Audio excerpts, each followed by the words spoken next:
Yo, what's up? I'm Jamie, aka Dracula, and today I wanted to do another tier list. I did a Tyler the Creator tier list video. If you guys didn't see that, it's the last video that I posted on my channel. But I wanted to explain the rules, or not really rules, but just the way that I go about like rating these. And the two things is narrative and art direction. So what I mean by narrative is how well does the cover art expand on the themes or concepts of the musical content itself? Like, does the cover art and the music in the album have anything to do with each other? Do they connect? Do they expand on the world building? You know, like if you could change the cover art, would it make any difference? You know, and then the art direction, the execution of the art itself. Is it pleasing to look at? You know, is it a good art or is it a bad art? Because sometimes a cover art could be unpleasing to look at depending on what the artist is looking for. So yeah, with that out the way, let's get started. I'm doing Kanye's discography. So let's start with the first one, College Dropout. And I'm gonna right away go ahead and give this a S tier. I think it's legendary. I think it also perfect with him dressed in the cool mascot. The College Dropout, the album is about, you know, his experience in school, you know, and then the art direction. I really like the framing of the picture, like all the crust that's like, you know, kind of going around the picture itself in the brown. I think it looks really cool. So I think it's as in, like I said, it connects with the narrative well. Late Registration, I'm gonna give an S. You know, same concept, you know, the school doors right there. I think that's a real college that they actually took a picture at. They did that editing. And I don't know, correct me if I'm wrong, I think that's an animatronic and not like somebody in a suit. It's like an actual animatronic. Like they did a lot of effort into making sure that this cover art fits. And it looks how the music sounds. That's what I was trying to say in the last video. I kept fucking up. But yeah, it looks how the music sounds. So, and then this one, obviously, as Takashi Murakami, he's one of my favorite illustrators. He's influenced me a lot in my own illustrations and art that I've done and stuff like that. I think it's beautiful. With the cap and gown, like all the caps flying everywhere, all the like the class that graduated, you know, album called Graduation, you know, I think it's perfect. The colors, as far as the colors, the purple and like the pink, I feel like they look like how the synth sounds, you know, like when I think about flashing lights and the synths and flashing lights, I think about like pinks and purple, like something really bright and beautiful like that. So yeah, I like that. So I think first three albums, that trilogy, just like how the albums are itself, S, perfect. I think that's a perfect trilogy all around. All right, next, 808s and Heartbreaks. I'm going to give this one a A. Now, they said that this cover art was actually designed by Virgil Abloh, which is gonna come up again. I think Virgil Abloh has designed a lot of these album covers.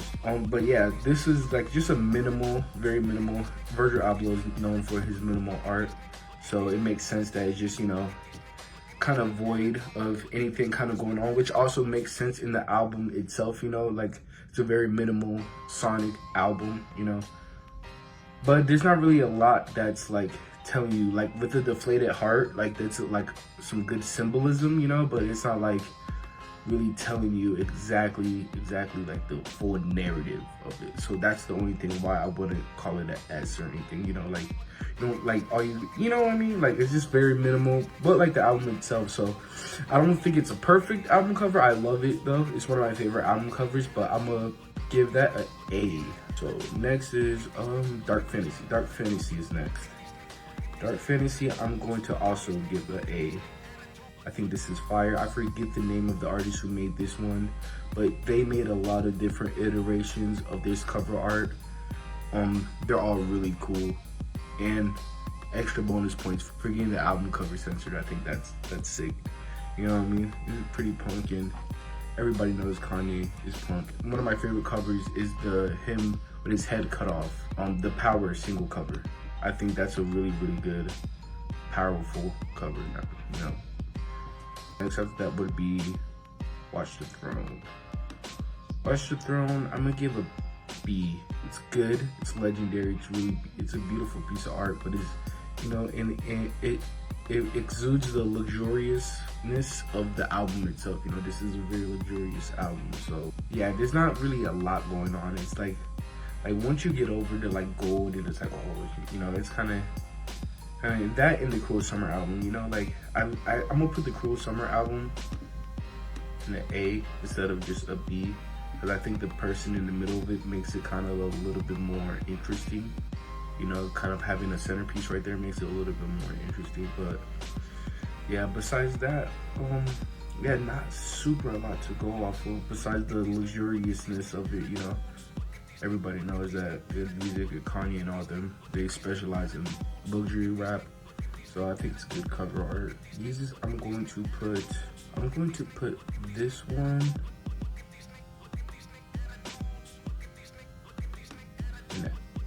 in the S tier. I really like what it represents. It's very counterculture cover art. They say it represents the open casket of the CD era.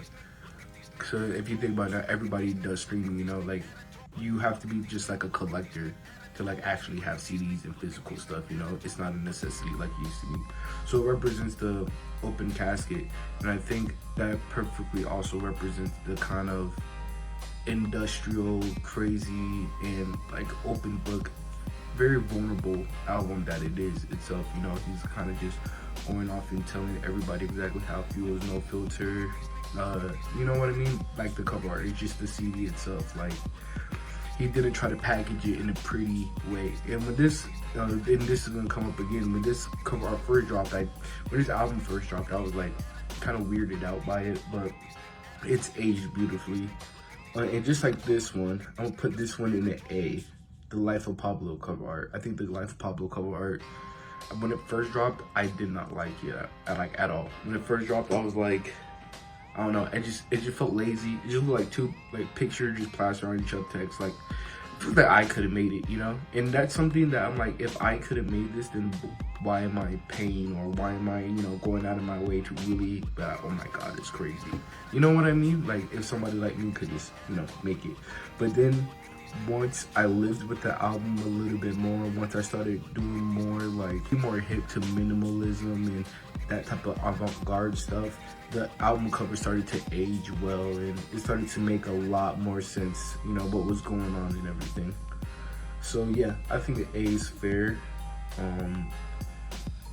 Jesus is King, I'm gonna put Jesus is King in like a D. It's not really interesting. It looked like he was just trying to do another Jesus, but I mean, it didn't have the meaning, and it didn't have the representation and the symbolism that Jesus had, you know. Jesus symbolized the open casket of the CD era. Jesus King is just a picture of the vinyl itself, you know. So it's like, I don't know, D. I don't think it's anything crazy, you know, nothing that like I would hang up on my wall or anything. Yay, I'll put it as C. It's more interesting to look at than the D, you know. The mountains look pretty and stuff, and I'm from the Midwest, so probably why I like the representation. But I mean, they say he took this album cover picture like on their way to the listening party. Like it was no thought behind this album cover at all. So I don't think it's anything to be like, oh my God, it's amazing. It's pretty looking, aesthetically pleasing. The art direction is really good, but I mean, not a lot of thought behind it. You know what I mean? Kids See Ghosts. I'm gonna put Kids See Ghosts. I really like this. I'm gonna put that in S. Takashi Murakami. Takashi Murakami might as well be an automatic S tier for me. If you have Takashi Murakami do anything when it comes to like your art and your album covers, I'm probably instantly gonna like it. Like that's one of my favorites. So yeah, S tier. And it's a really good album. I'm gonna put this C. The reason why I'm putting this above the Jesus is King is because it does have more symbolism than just, you know, the picture itself. Like I know people are like, oh, just a black album cover, like whatever, you know what I mean? But I mean, it doesn't take a rocket science to know that black represents grief, and this album is about his mother that passed away, you know. Not to mention also, he was wearing that black like mask the whole time. Like you couldn't see his face during this whole rollout. So it was always like a headcanon for me that like the black cover art and like the black, like him, like his face, you know, being covered, had some type of connections there, but it's just not interesting to look at. Like, it's just not aesthetically pleasing. It's just black, you know. So that's why it's so low, even though it does have some narrative behind it, but it's just not, the art direction is just lazy. I like the other cover arts that he actually teased during the rollout. Those were actually pretty interesting, and it had a lot of narrative behind it and art direction. This one has a lot of narrative, no art direction, so C tier in my opinion. And then this one, I'm gonna just put in like a B tier. You know, it's just nothing but Kanye West and his wife. So, but it's an aesthetically really pleasing picture. You know, it's interesting to look at. His outfit is cool. That's the outfit that he's wearing during all of the listening parties. So, but it doesn't really have a lot of narrative behind it at all. Like, it doesn't really say anything that he had going on there this time. So yeah, pretty boring cover, but I mean, at the same time, pretty cool. I have the CD, so I can't say too much. But yeah, that's my ranking of his album covers. Let me know what you think. Let me know if you would have ranked them differently. Let me know any other artists. I had somebody tell me to do Gene Dawson. I was thinking about Lil Yachty's album covers are kind of cool. I'm gonna do Gucci Mane's mixtape, so it'll be pretty fun. So if you think about anybody else, let me know. Subscribe, like the video. Yeah.